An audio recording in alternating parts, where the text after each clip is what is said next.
Hello everyone, स्वागत है आप सभी का टीए स्टेट एग्जाम्स में। दोस्तों, मैं हाजिर हूँ एक और अपडेट के साथ। अपडेट ये है कि अगर आप इंडियन आर्मी में ऑफिसर बनना चाहते हैं तो ये काम आपका बिना एग्जाम दिए भी हो सकता है।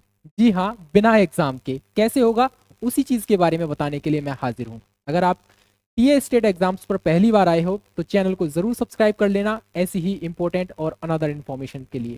ठीक है, चलिए शुरू करते हैं। कैसे बनेंगे आप इंडियन आर्मी में ऑफिसर।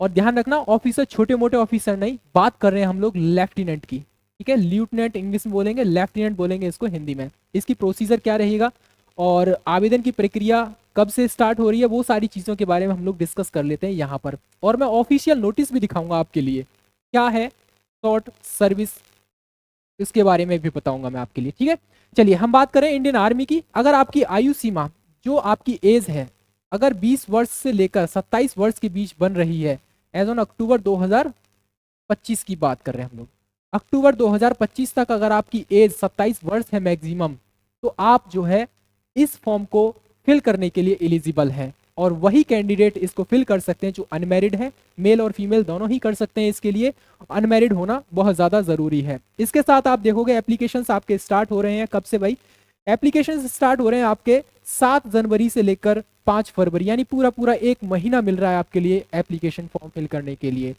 इसके बाद आप देखोगे पोस्ट का नाम क्या है, जिस पोस्ट के लिए आप लोग मतलब एलिजिबल रहोगे, तो ये रहेगी आपकी ल्यूटनेंट या लेफ्टिनेंट। बहुत ही प्यारी सी पोस्ट है। जैसे आप देखोगे जब आप एनडीए करके जाते हो, एनडीए के थ्रू जाते हो आर्मी में, या फिर सीडीएस के थ्रू जाते हो आर्मी में, तो आपको सेकंड लेफ्टिनेंट की पोस्ट मिलती है। यहाँ पर आपको लेफ्टिनेंट की पोस्ट मिल रही है। बहुत ही मतलब कह सकते हैं इसको 3 स्टार ऑफिसर होता है। और आप उसकी तुलना जो कर सकते हो एसीपी से कर सकते हो। ठीक है, इंडियन आर्मी में आपका ये लेफ्टिनेंट वाली पोस्ट रहेगी। कमीशन रहेगा आपका शॉर्ट टाइप रहेगा। कमीशन का मतलब आपकी जो सेवा है वो कुछ वर्षों के लिए रहेगी। यहाँ पर आप देख रहे हो तो मिनिमम एंगेजमेंट पीरियड रहेगा आपका 10 ईयर्स, यानी 10 साल तक आप लोग सर्विस कर सकते हो, अपनी सेवाएं दे सकते हो। बट अगर आप चाहते हो कि हम आगे भी कंटिन्यू इस सेवा को सर्व करना चाहते हैं, तो आप लोग यहाँ पर उस सर्विस को 14 साल तक कर सकते हो। इसीलिए इसको बोला जाता है शॉर्ट सर्विस कमीशन। ठीक है, यानी कुछ वर्षों के लिए आपको बुलाया जाता है, आपको सेना में जो है शामिल किया जाता है। सैलरी क्या रहेगी? 56,100 रुपये पर मंथ ड्यूरिंग मतलब ट्रेनिंग के दौरान ही है ये। ठीक है, ट्रेनिंग के बाद ये डबल भी हो सकती है। ठीक है, ध्यान रखना। चलिए आगे बात करेंगे हम कैसे सिलेक्शन लेना है आपको। इसमें यहाँ देख लीजिए सिलेक्शन का प्रोसीजर क्या रहेगा। सबसे पहले आप लोग फॉर्म फिल करोगे। क्या करोगे भाई? सबसे पहले आप लोग फॉर्म फिल करोगे। उसके बाद ये जो आपका शॉर्ट सर्विस सिलेक्शन बोर्ड होता है आपका, ये यहाँ पर आपका शॉर्ट लिस्ट किया जाएगा। आपके नाम को सबसे पहले शॉर्ट लिस्ट किया जाएगा। उसके बाद जो इंपॉर्टेंट फैक्ट रहेगा आपका, सेकेंड प्रोसीजर, सेकेंड स्टेप रहेगा, वो रहेगा एसएसबी। एसएसबी का मतलब क्या होता है? ये होता है सर्विस सिलेक्शन बोर्ड। जिस तरीके से आपका इंटरव्यू लिया जाता है एनडीए के थ्रू, जो कैंडिडेट सेलेक्ट होते हैं उनका इंटरव्यू होता है, और सीडीएस के थ्रू जो इंटरव्यू होता है, और सीएपीएफ के थ्रू भी जो इंटरव्यू होता है, तो वो कौन लेता है? ये एसएसबी बोर्ड ही लेता है, यानी सर्विस सिलेक्शन बोर्ड ही लेता है आपका इंटरव्यू। वही बोर्ड आपका इंटरव्यू यहाँ पर लिया जाएगा उसी बोर्ड के द्वारा। उसके बाद फिर आपका मेडिकल एग्जामिनेशन हो जाएगा, फिर आपकी कट ऑफ लग जाएगी। यानी कि केवल और केवल देखा जाए तो यहाँ पर 2 स्टेप है, केवल मेन कितना है? 2 स्टेप है।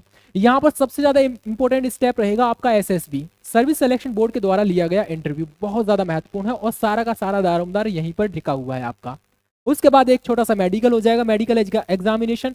वहां के बाद फिर आपकी cut off, final cut off लग जाएगी। हालांकि इसमें वैकेंसीज कम आती हैं, बट यहाँ पर आप देख लीजिए जिस तरीके से यहाँ पर एक पोस्ट का नाम है, जिस तरीके से, तो वहां पर वो अपने आप में ऑफिसर की वैकेंसी वैसे भी बहुत कम देखने को मिलती है। ठीक है, ट्रेनिंग का इन्होंने ड्यूरेशन भी दिखा रखा है इन्होंने, कितना भाई? 49 वीक्स। 49 वीक्स रहेगा, यानी कि आपका अक्टूबर 2025 से लेकर सितंबर 2026 तक आपका ट्रेनिंग का शेड्यूल रहेगा। अब मैं आपको ऑफिशियल नोटिस दिखा देता हूँ। यहाँ पर इंडियन आर्मी का ये ऑफिशियल नोटिस है। हालांकि इसमें बहुत सारी चीजें हम लोग डिस्कस कर चुके हैं। कैसे? यहाँ पर देखो एज दे रखी है आपकी 20 से लेकर 27 साल होनी चाहिए। ओपन है किसके लिए भाई? अनमेरिड मेल और फीमेल कैंडिडेट के लिए। सबसे इंपॉर्टेंट चीज यहाँ पर क्या रहेगा आपका? एजुकेशन क्वालिफिकेशन में, ये चीज शायद मैंने लिखी नहीं है। अगर आपके पास बीटेक किया है आपने संबंधित ट्रेड में, बीटेक मतलब engineering degree in the notified streams, मतलब ये है स्ट्रीम कौन कौन सी है भाई, यहाँ पर देख लीजिए। मैं बता देता हूँ कौन कौन सी स्ट्रीम में आप लोग जो है आपके पास होनी चाहिए। सबसे इंपॉर्टेंट चीज देखेंगे यहाँ पर, अगर आपने बीटेक किया है किसमें, corps of engineering, corps of the signal and electronics में, और मैकेनिकल इंजीनियरिंग में, अगर आपने बीटेक वगैरह कह सकते हैं इंजीनियरिंग की कोई भी डिग्री की है तो आप इसके लिए एलिजिबल रहेंगे। ठीक है, चलिए फिर से मैं एक बार बता दूं, ये शॉर्ट सर्विस सिलेक्शन बोर्ड के थ्रू होता है, सर्विस सिलेक्शन बोर्ड के थ्रू होता है। इसका इंटरव्यू बहुत ज़्यादा महत्वपूर्ण है, इंटरव्यू ही के थ्रू आपका जो है सिलेक्शन होना है। ठीक है, अगर आप इसके लिए एलिजिबल हो तो फॉर्म ज़रूर डालना, तैयारी करना, और देखेंगे इसके बारे में जो आपका एसएसबी जो होता है आपका किस तरीके से रहता है। अगर आप चाहते हो उस पर एक डेडिकेटेड वीडियो लाया जाए तो उसके बारे में भी हम लोग डिस्कस कर लेंगे। ठीक है, चलिए ये था आपका आज का नोटिफिकेशन, छोटा सा अपडेट था। इंडियन आर्मी में ऑफिसर बनने का मौका आपको दिया जा रहा है इसके थ्रू, किसके थ्रू भाई, शॉर्ट सर्विस सिलेक्शन के थ्रू। ठीक है, शॉर्ट सर्विस सिलेक्शन का मतलब ही होता है कि आप जो है आपकी जो रिटायरमेंट की एज होती है वहां तक ना जाकर आपको शॉर्ट सर्विस देनी है आपको,